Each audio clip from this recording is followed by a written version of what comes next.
Last week, the State Minister for Works, Jino Katumba Wamala, and previously Ministers Monica Zuba Ntege and Matia Kasaija stated that the local contractors lack the capacity to handle national projects like roads and bridges, which the Uganda National Association of Building and Civil Engineering Contractors described as misguided statements. Ugandans capacity again.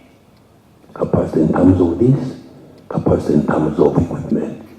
They have the skills, but they don't have the experience. Yes, they don't have the experience.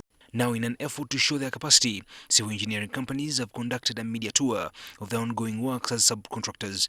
The tour was done in Mitiyena, Masindi, Kakumiro, and Oima districts. We've been urging government to at least have reservation schemes that would see projects at least below 45 billion reserved for local contractors on roads. But at the moment, we are limited in scope.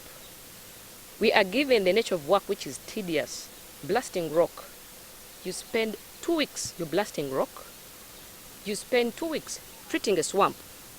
Then you seal off, and then the Chinese comes in, easily walks in and completes the road. We are saying that we are also able to do that kind of work.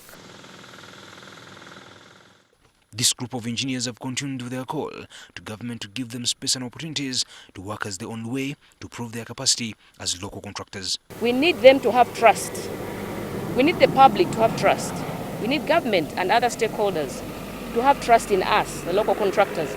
We can also go beyond the subgrade. We can also process the sub-base. What does it take? Earth-moving equipment.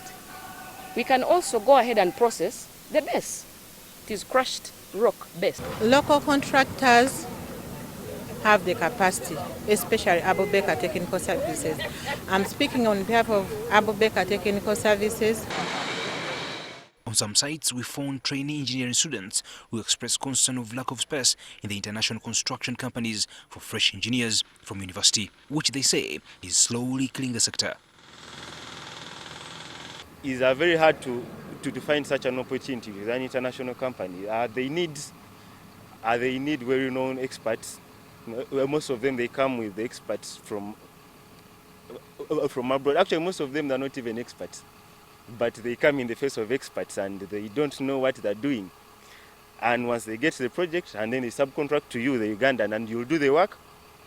And so you're actually doing their work.